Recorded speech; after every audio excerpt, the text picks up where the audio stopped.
We'll see if we get it. But as always, we'll lean on you all. Anyone have a case to present today? Please, please, please let us know. And if you, yeah, Rafa, you want to jump in? I think Rafa's going to politely decline. Yeah, there we go. I can't pressure Rafa this much. But please, please, please let us know if you have a case to present. We'd love to nerd out about your case. In the meantime, maybe Rafa can tell you how much he enjoys running. Rafa. Hi, everyone.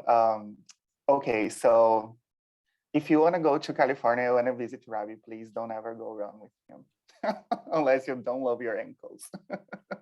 Come on, it wasn't that bad. Although we did go on a run and then we went on a 4 mile hike, which was mostly downhill than uphill. So yeah, I don't know if it was just a run, my friend. It was the combo, probably. Yeah, because I went walking in the afternoon, right? Yeah, exactly. You went walking in San Francisco. In San Francisco, people know San Francisco. He went walking in San Francisco for miles on end in his slippers. So I don't know if you can blame me for the ankle pain. Anywho, come on, y'all. Any case is a wonderful case. We've never diagnosed cystitis on VMR. We've never diagnosed cellulitis on VMR. We've never diagnosed these things. They must be so rare.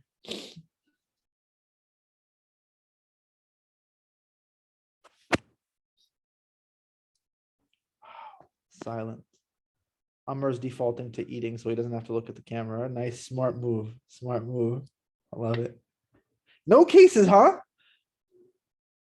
Oh, you have a dog case? Oh. Ooh.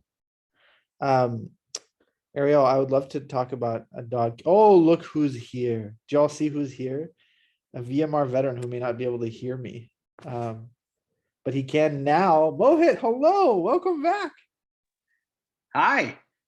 It's so good to see you. I know. I've been hibernating. Your bald buddy isn't here, unfortunately. It's fine. Yeah, I don't know. You need to join the group. What's that? You need to join the group now. I did, but that story probably shouldn't be shared publicly. But also involves near complete baldness for about 3 weeks or so. So yeah, I did. Yeah. I felt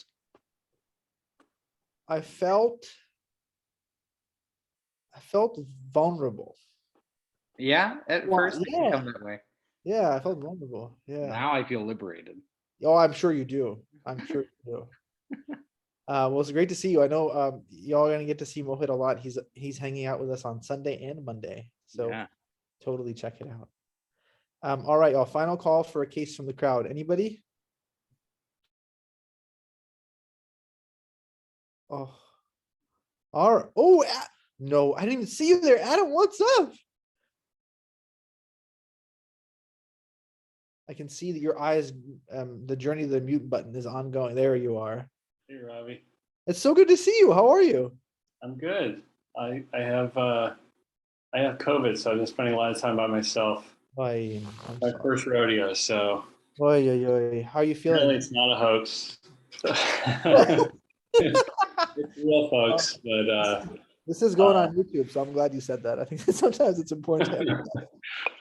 I have a case. I'm not sure I have learning points prepared for it, but I mean, it's okay. I have presented this before at one point in the past, so it's not my case, but I think I can. I can still definitely present it to you.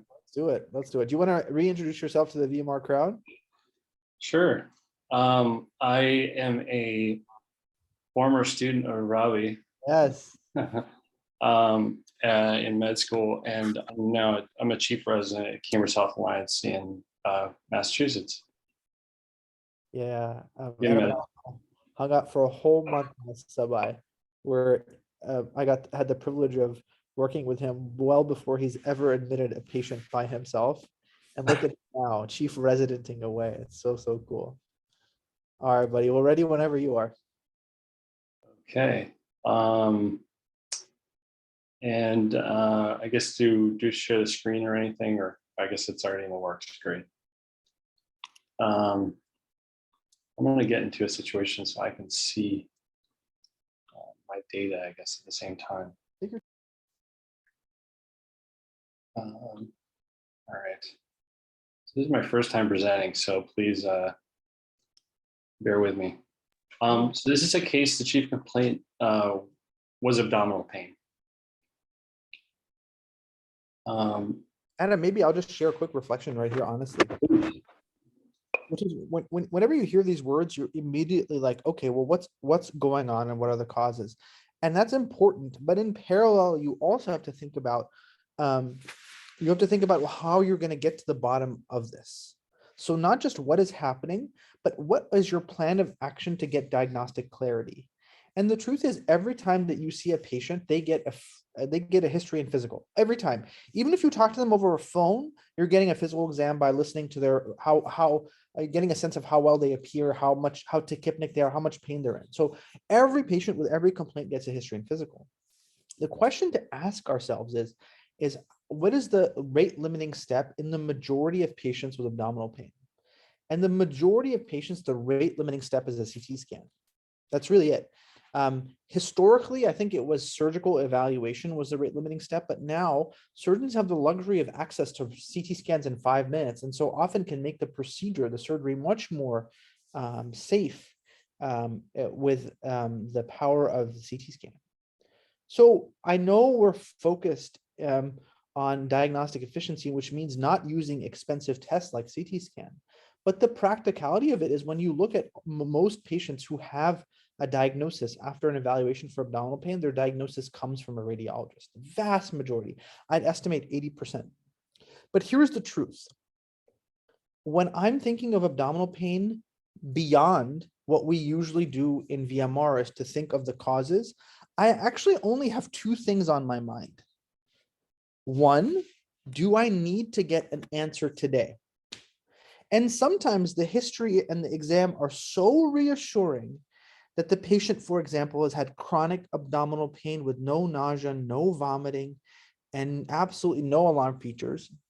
I tell myself, hey, maybe I don't need to get an answer. Maybe I can empirically treat constipation or empirically treat GERD or empirically treat cannabinoid hyperemesis syndrome, none of which require imaging, and say, oh, you know what? I'm not worried about any morbidity today. I'm going to ask you to take this PPI and we'll see how you do. That happens. But that happens rarely. The majority of people with abdominal pain presenting acutely often need an answer, but sometimes you don't. Okay. And 2, if I'm in the world of needing an answer, I recognize that there's only really a few lab tests that will get me the answer. So let's pause and ask ourselves in the chat and as a group out loud, what are ways in which the laboratory data can tell us the exact cause of abdominal pain with us not needing any more imaging? Beautiful. So Rafa is saying DKA, pancreatitis. Ariel, so biliary disease is true. You can make the diagnosis of biliary disease, but then you need to follow that up with imaging usually. So biliary disease is close, but not at the final destination. Raisa, perfect. Lipase, pancreatitis. So appendicitis always needs imaging, unfortunately. Very few surgeons operate without imaging in the modern era. So AST, ALT for sure, diagnosing alcoholic hepatitis, but the diagnosis of alcoholic hepatitis requires you to exclude extrahepatic obstruction. So you need an ultrasound. Yes, promise, a beta HCG for ectopic pregnancy. Absolutely right. Zoster, nailed it, Jema. That's absolutely true. Ruptured ectopic, correct. Absolutely right. Young Daniel, I'm not sure what you go by, but the hemoglobin hematocrit is a very good thought, but you'll have to get the CT for abdominal hemorrhage. Hypercalcemia, superb. Hypercalcemia is definitely up there, David. Unfortunately, you can't assume that the hypercalcemia is causing the abdominal pain, in large part because many abdominal malignancies cause hypercalcemia. So most people with hypercalcemia get imaging. Hernia, 100%. The lad, nice try. Electrolytes with adrenal insufficiency, yes, I think that's true, though often these patients get imaging to make sure there isn't a trigger for the adrenal insufficiency. Yeah, Ravi, true. So a lactate, if your lactate is high, you might be suspicious of mesenteric ischemia, but that also it requires imaging. So you see, I love this conversation in the chat. Like there's so many things that you can get insight into and get prioritized, but there's not many things that you can stop and say, oh, I'm done.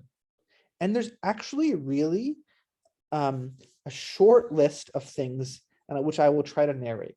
So how can you stop at the history and exam with a definitive test? Hernia zoster. That's really it. You can stop. Labs, 6 of them. Lipase, DKA, urinalysis with cystitis, a UA, urine pregnancy test, and a TAP.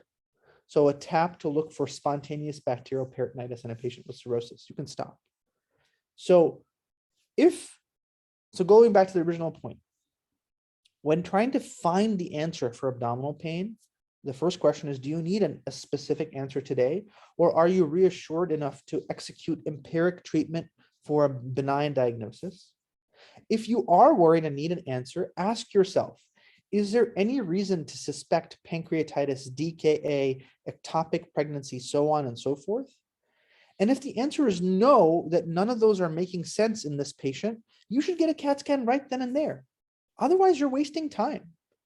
The number of times that we wait 2 or 3 hours for the labs to come back and then get a CT scan is time wasted. And part of what we're trying to do in CP Solvers is not just get the answer right, but get it as efficiently as possible. So all too often, we wait too long for the CT scan in patients with abdominal pain. So think about that going forward and ask yourself, how can you get to the right answer as quickly as possible? And I bet you in abdominal pain, it often means getting a CT scan quicker unless you think the patient has DKA or pancreatitis. Cool? All right, Adam, tell us more, please. That was a fantastic overview. So I'll give you the HPI, and then you can let me know if you want me to give you the rest of the history and medications and so forth. So this is a 68-year-old Portuguese-speaking woman who presented the ED with abdominal pain. She reported that she had it for 2 to 3 days, and that it had been worsening over this time. And she described it as sort of epigastric pain. It was characterized with burning and radiated around the epigastrum to the back, as described in the ED. For severity, she rated it on a 5 out of 10, and it was associated with nausea, vomiting, and watery diarrhea. She'd also had poor PO intake for the last 6 days. She did note that she'd ate some on further discussions. She had ate some expired eggs 6 days ago, and then since then she had some sort of general upset that had been worsening as described. She didn't have any history of previous similar illness, and she had no history of surgeries. She didn't take any medications for the symptoms. She just continued to take her home medications. She denied any fevers or chills. She denied having increasing thirst or having any spitting up any blood or having any blood in her bowel. And the rest of the history was a little bit limited by the patient's inattention and seeming drowsiness. Do you want me to go on with the additional either medical, surgical history, medications, or do you want me to stop there? Yeah, maybe just around the stuff on the left. Yeah. Yeah. Why don't we do that? Okay. So in terms of other history, medical history, she has a known diagnosis diabetes. Her last A1C was 10%. Also hypertension, hyperlipidemia, and CKD3 with a baseline that was thought previously to be 1.6. For surgical history, none except for photocoagulation for diabetic retinopathy. For family history, just significant for a brother with diabetes, and she noted that her parents lived until their 80s. In terms of her social history, she worked as a house cleaner. She lives with her husband. She's a former smoker, smoked for 10 years, but hasn't smoked for some time, denied using any drugs, and reported not drinking alcohol. In terms of her medications, she took aspirin 81 daily, atorvastatin 20 daily, hydrochlorothiazide 25 milligrams daily, and metformin 1000 BID twice a day. And that completes her background history. She has no allergies that she reported. Presenting like a pro, my friend, presenting like a pro.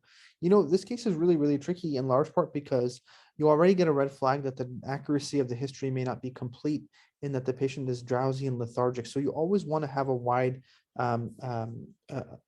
lens when you're in that situation.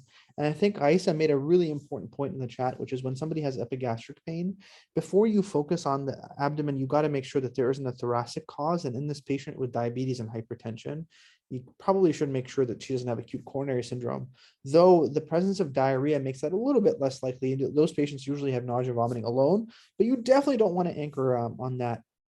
And I think the key question is, well, what do you make of the fact that the pain is both in the epigastrium, but also radiating to the back? And the radiation to the back just invokes one key word, and that keyword is retroperitoneum.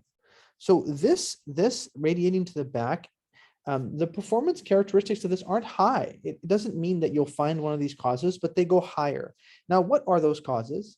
There's only really two structures in the intraperitoneum that go to the retroperitoneum, and that's the duodenum, the pancreas, and a little bit of the rectum. So if you're getting that flavor for those conditions, and here there's no reason not to suspect duodenitis or pancreatitis. So those go high up a little bit. You also want to be open to the possibility that something in the retroperitoneum is radiating into the abdomen. So something like an aortic issue or a renal issue or an adrenal issue may be living in the retroperitoneum and radiating to the belly. But as we talked about, you have abdominal pain and you're trying to say, could this be pancreatitis? Yes, it definitely could be. Could this be DKA? Absolutely, definitely could be. So I think that I wouldn't rush to get a CT scan in this patient, and I would wait for the lipase and the point of care glucose and the ketones to come back to gauge that assessment.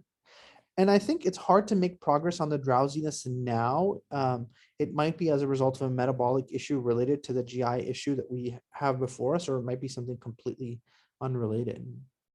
But if you're screening this medication list and this background, you want to step back and ask yourself, is there something that you need to think about and consider quickly? And I think the answer is yes. First, let's address something that my mind completely glossed over, which is the association in this patient's mind of a food triggering this issue.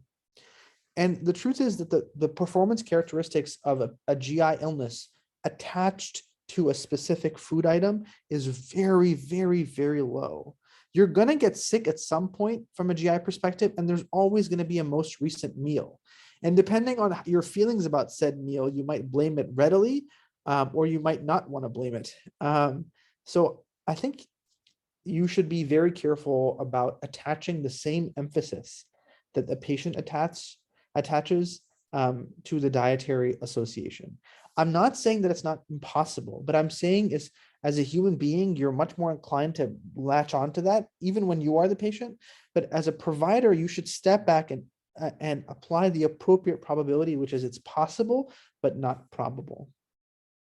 But going back to the background data here, there's one key medication that you have to entertain, and that medication is metformin. So in patients with kidney dysfunction who take metformin, the possibility of metformin-induced toxicity or metformin-induced lactic acidosis is a hypothesis you want to hold closely because of the morbidity of the associated disease. So yeah, where we're at, I think, is probably need to give the patient right now, if you're taking care of her in the ER, you're going to get the vitals in the exam. And then what should happen is you should probably hydrate her, and you should probably wait for the labs to return to start to investigate further. All right, Adam, tell us more, please. All right. Thank you for all of that. I will give you the exam. Starting with her vitals, her blood pressure was 117/63. She had a pulse of 67. Respiratory rate was 18, and she's satting 98% on room air. In terms of her physical exam, her general appearance, she appeared ill. She's kind of moaning a bit, although you could interact with her, but very inattentive. In terms of her HENT exam, pupils were round symmetric. She was atraumatic, and she had dry mucous membranes. For her heart exam, she had regular heart sounds, no murmurs, rubs, or gallops. For her lungs, they were clear. She had some increased diaphragmatic excursion that was noted, but otherwise normal. And then for abdominal exam, she was tender to palpation over the epigastrum. She had no CVA tenderness. And there was a yellow Foley that was noted in place at that time, placed in the ED. For MSK, she had no edema, her extremities were warm, well perfused. For skin, she increased or decreased skin turgor, increased skin tenting on exam. Her cap refill was normal. And for a neurological exam, as noted, she was oriented actually only to self on interrogation. She's quite inattentive, had a hard time focusing when you're interacting with her. And then otherwise just sort of appeared anxious. And that's her exam. Well, that's super, super helpful. Yeah, I think that this is a tricky situation because the initial thing the initial focus has changed a little bit. I think we found that she's pretty dehydrated, so we're definitely going to resuscitate her. But I think your astute exam and the astute exam done here adds a little bit of concern about the presence of encephalopathy. And I think that here, the fact that she's confused takes us into the world of mist for sure. And I think that whenever there's encephalopathy in the face of systemic features here, the GI illness, it's much more likely that there is a systemic cause for the encephalopathy. So in stark contrast to yesterday's case, it's unlikely that you'll find something in the brain at this juncture. The probability is against that, but that of course may change. So I think all your diagnostic momentum is trying to understand why the epigastrium is involved. And I think, as is true, the exam is not definitively helpful in the absence of a hernia or zoster. It just kind of gives you a vague sense of what to do, but it doesn't change your immediate workup. So I think what I'm inclined to do in my mind is to say, oh, there's encephalopathy involved. Don't forget about that. But I think the encephalopathy is reflective of a systemic issue. And because the systemic issue here is epigastric, the workup I don't think has changed yet. So yeah, I think next steps are labs, and I expect the labs to be pretty informative. Maybe not as to the diagnosis, but certainly the severity of the syndrome. All right, Adam, mic to you. All right, let's get to the labs. So labs, so I'll start with her metabolic panel. So sodium 128, for potassium was 5.1, chloride 95, bicarb 9, her BUN was 133, her creatinine was 14. Her initial glucose was noted at 47. For CBC, she had a white count of 10.3, hemoglobin of 10.8, and a platelets of 239. She had an anion gap of 34, a calcium of 9, a mag of 2.6, a phosphorus of 10.4. Her AST, ALT was AST of 20, ALT of 19. She had an alk phos of 87 and a T-billy of 0.3. They did a UTOX on her. Salicylic was 5, acetaminophen was 5. She had a TSH that was 0.498. She had a lipase of 2000, a CK of 119, and she had a lactic of 14. They ended up getting an ABG on her at that point, and also because of her mental status and so forth. That initial ABG had a pH of 6.81, PCO2 of 15, and a PO2 of 146. The UA was positive for proteins, occult blood, 50 protein, and coarse brown casts were noted. Her urine sodium was 117. Her urine creatinine was 17. And then she had an EKG that was normal sinus rhythm with a QTC that was noted at 507, otherwise unremarkable. And maybe I'll pause there. Oof, Adam, we knew the labs would be revealing, but gosh, I don't think anybody thought they would be this informative. Thank you for in this incredible case. And I think if we step back and ask ourselves, what were we tracking before? We were tracking abdominal pain, epigastric pain, and we were tracking encephalopathy. And I think it's very easy to say, well, we found the cause of the encephalopathy. The BUN is 100 bajillion and the creatinine is 100 bajillion and the glucose is also low. So it really becomes a case of what is the cause of the epigastric pain?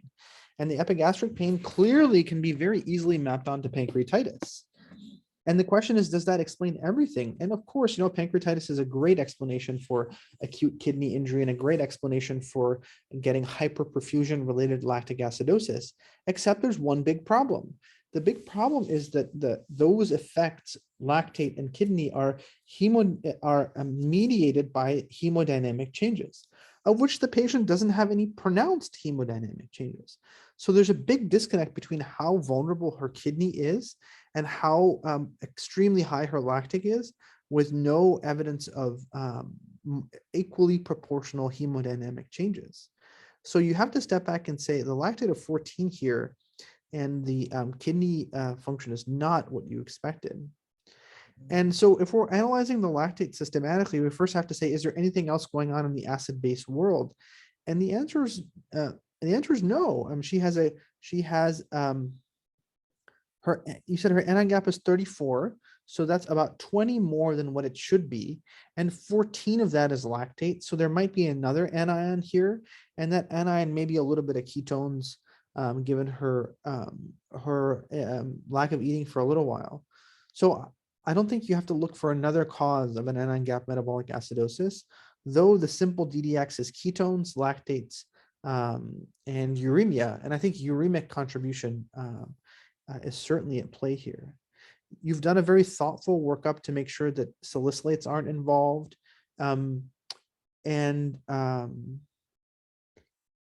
I ask you to clarify that she has acetaminophen on board? Is that right, or Yeah, it was very low level. Yeah, she had a very low level of acetaminophen. Okay, I think that maybe we should actually, because we have a little bit of time, when you see anion gap metabolic acidosis, you know that there's an anion that is accumulated to a level it should not have. And the simple question is to ask yourself, is that anion something that the body made, an endogenous anion? And the examples there would be ketones, lactate, and uremia, KLU. There are also anions that a patient can ingest. And those ingested anions are the toxic alcohols, salicylates, and chronic Tylenol toxicity. Chronic Tylenol toxicity is the least talked about, but is probably under-recognized. And when patients, typically older women, consume a large amount of Tylenol over a long period of time, they can have buildup of what's called oxaloprolic acid. And so here, you should have passing glance to that hypothesis because the patient has Tylenol on board. And again, it's not in overdose quantities, it's chronic Tylenol toxicity. But most of the anion gap here, the anion gap is 20. The anion gap change is 20. So there's 20 extra, and 14 of them are from the lactic. And I bet a few of them are from the uremia. So there's not much room left for other contributors. So this anion gap acidosis quickly becomes a lactic acidosis. And the question is, what is the cause of lactic acidosis in this patient? The first step is to assume that it is because there's tissue hypoxia. And the tissue hypoxia is often systemic because there's low blood pressure or low oxygen. Those aren't happening. So before you have a little bit of a medical emergency because your patient could have localized tissue hypoxia, not systemic. And in a patient with abdominal pain and a lactate of 14, you have to entertain the possibility of mesenteric ischemia. Now, how could mesenteric ischemia coexist with pancreatitis? A small fraction of pancreatitis is because of ischemic disease to the pancreas.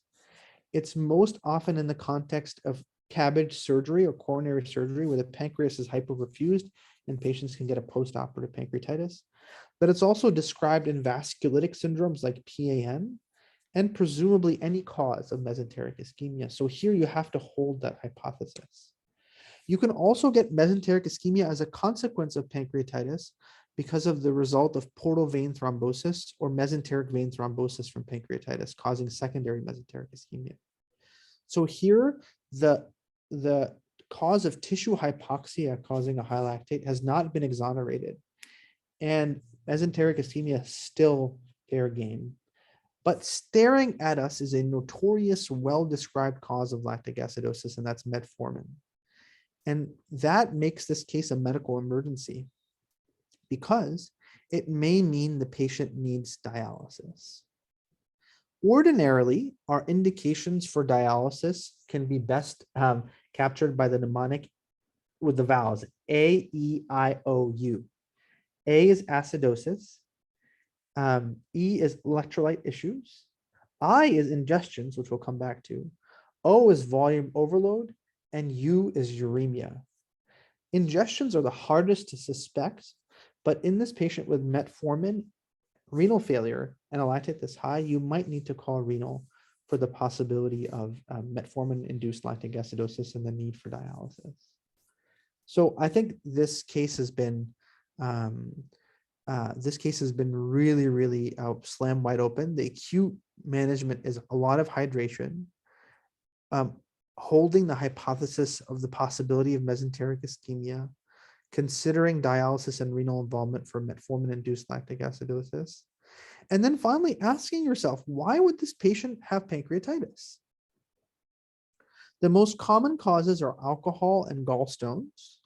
Alcohol is not at play, and her liver enzyme profile is relatively inconsistent with gallstone pancreatitis, which often is accompanied by an elevation in ALT, about 90% of patients. So immediately, the two most common causes of pancreatitis, alcohol and gallstones, are gone, or at least minimized. So what could it be? And I think this is a good time to reformulate what alcohol is. Alcohol is one of many toxins that can cause pancreatitis. The label of toxin, I think, gets stolen by first aid, which seems to remind us that scorpion bites can do this too, but a whole variety of other ones, including metformin.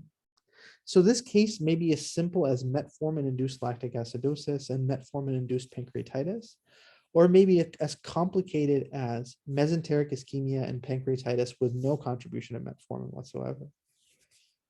And there's a lot going on. And I think I'm a little nervous to find out how this patient does because it's not looking good right now. Adam, tell us more. All right. So I will give you the remaining information.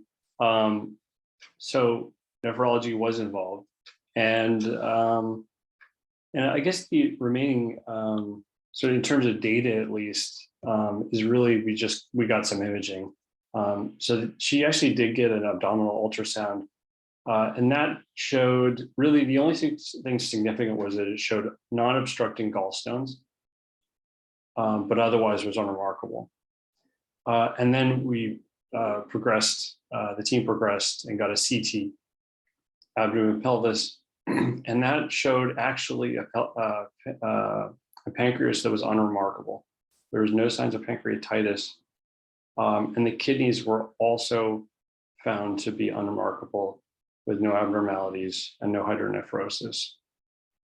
So the imaging was relatively unremarkable, and that's all the remaining data. And I guess I'll stop there for remaining thoughts, and then I can give you what was thought to be the final diagnosis. Adam, it seems like there's one question in the chat, which I just looked at. Was it without contrast, the CT? It was with goodness. That was, okay. If you don't know, that's okay, cool. I actually don't know here. I think it was done without contrast because their creatinine was, it was done without contrast because the creatinine was so high. Gotcha. Beautiful. All right, y'all, what do you think's going on? I think people are pretty worried about metformin. Yeah, I think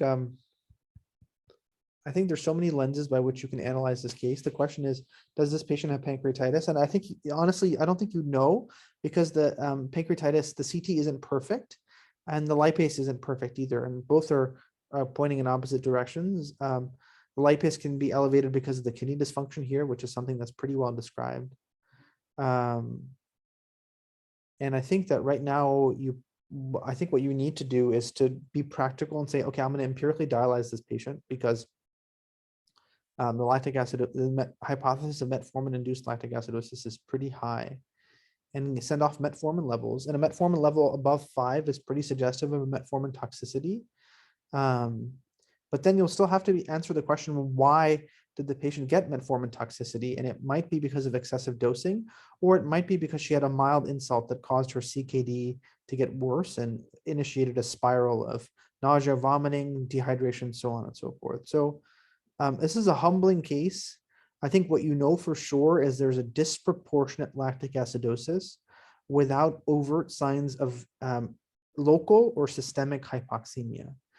And disproportionate lactic acidosis, the immediately actionable things are to make sure your patient isn't seizing, is to make sure that your patient doesn't have thiamine deficiency, is to make sure that your patient doesn't have a medication or toxin. And the medications are metformin primarily, and the toxin would be something like cyanide or alcohol. And here, the only hit over and over and over again is metformin. So I think that would be a good working hypothesis.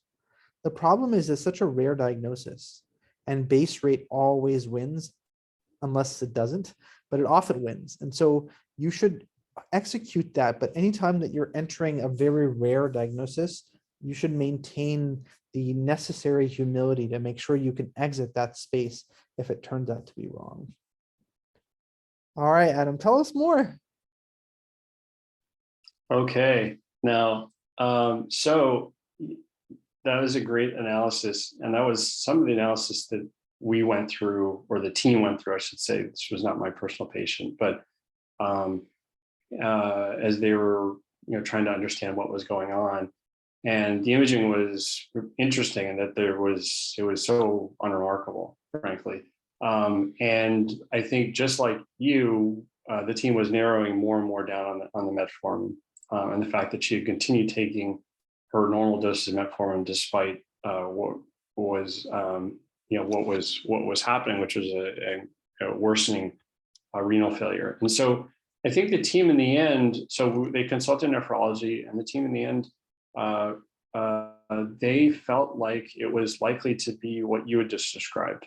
The patient had some type of insult and then entered basically this cycle of worsening renal failure, and then metformin contributing as well, and then ended up eventually in the situation she was in.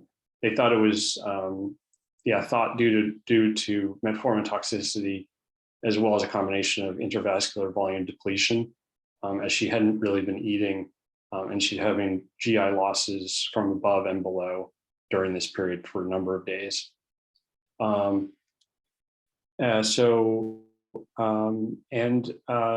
was, but it was a great case for talking about lactic acidosis. I think it was really shocking to see that number, and also the ABG. And I think one of the things that was always a great learning point is that really context matters. ABGs, for example, are really, they're meant to help get you to the diagnosis, and understand what's going on. But the really context is going to tell you how bad things really are. In a patient with a 6.8, I would expect them to be in a lot deeper trouble than she actually was, fortunately. And so she did get some initial dialysis. She was given fluids. Metformin was stopped. And over time, with actually fairly conservative treatment, she actually improved, and her creatinine hasn't, at least last check, hadn't still returned back to normal. And she may be faced with a new baseline given the extent of her insult. But she's now maintaining fine, is out of the hospital, and has much improved renal function, and her lactic acid is, of course, normalized, and so she's doing much better. But also, I guess I'll note also what you said about the metformin toxicity. So I'll just note this: there's actually a history to it, and the concerns about metformin toxicity actually stem from a type of metformin which is actually not on the market anymore. And so the cases that were described in literature were mainly from actually the use of this medication that we no longer use. So there's a lot of usually the newest types of metformin are usually very easily managed by the body and excreted, making this diagnosis actually probably much more likely. And just I was looking at some data recently. I think they estimate cases on a population level of metformin-associated lactic acidosis is on the range of 2 to 9 cases out of 100,000 person years. So these are very rare diagnoses to make.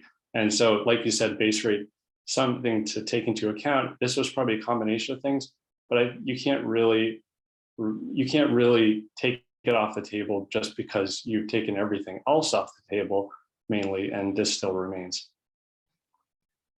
Adam, I really appreciate you putting this in context. And I think that this is one of those things that has been disproportionately emphasized in our education, which I think is hard not to subconsciously encode that as something more common. The truth is that many things get disproportionately emphasized in our education because they are intriguing or they teach us some important pearls. And I think the general principle of type B lactic acidosis is an important concept to know of. And I think metformin-induced lactic acidosis gets that billing just to teach us that concept. But I think artificially makes us believe that it's common, but it's very, very, very, very, very rare.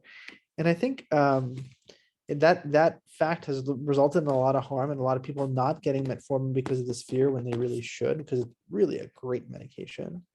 And I also appreciate you emphasizing how important it is to be wary of making rare diagnosis. And when you're making a rare diagnosis, you really, really have to have a tremendous burden of proof that it's not something more common mimicking it. And I think we often say that the adage gets repeated over and over again. I wonder who was first to say it, although it doesn't really matter, but it's much more likely for an uncommon manifestation of a common disease rather than a common manifestation of an unusual disease, meaning that, a regular old syndrome that we see left, right, and center can just put different glasses in and have a different haircut and look differently is much more likely than somebody or something you've never, ever, ever met before.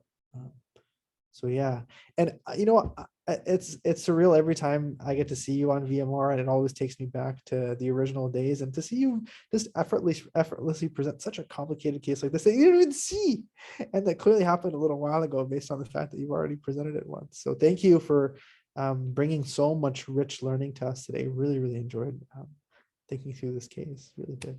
Thank you. Thanks, Robbie. Thanks, guys. A pleasure. All right, Promise, take us home, please.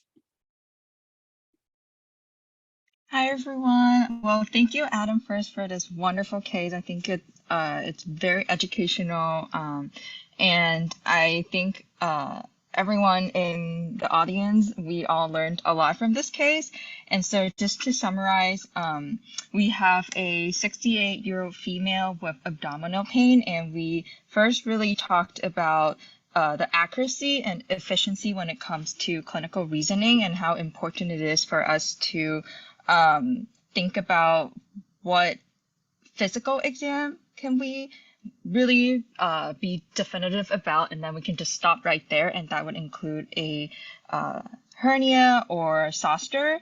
But then other than that, we would probably need to look into CT scans and use radiology to get to the diagnosis.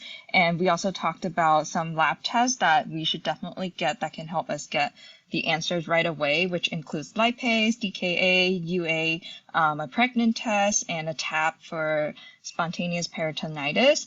And I think for me, the pivot points of this case would be really starting with the first aliquot. I was asking myself, what are the information here that I should really focus on? Because we have like a very classic presentation of like, abdominal pain, nausea, vomiting, drowsiness, and then the patient talked about like a food intake.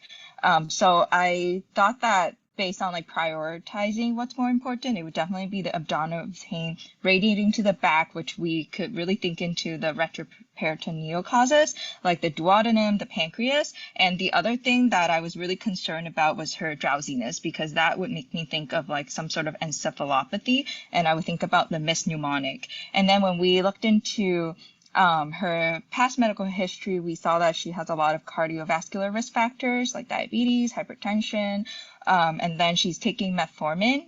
And that was sort of like the second pivot point of the case. And then that kind of including, her drowsiness, that we were maybe thinking that she would have like a metabolic acidosis because of the metformin intake. And with the physical exam, Robbie talked about how it's not very telling, again, unless it's like a hernia or a zoster. So it was really the labs that we saw that this patient has renal dysfunction and it's kind of progressive. And with her metformin intake and how with other imaging and the other labs coming back like non-significant, it really just ended up pointing to a metformin-induced lactic acidosis.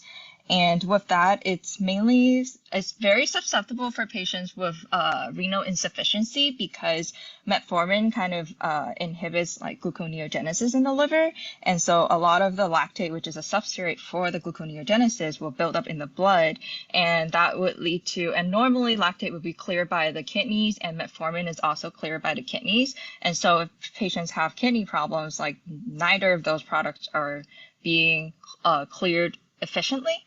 So then that would lead to this lactic acidosis, but we also have to keep in mind that this is a very rare cause of acidosis. So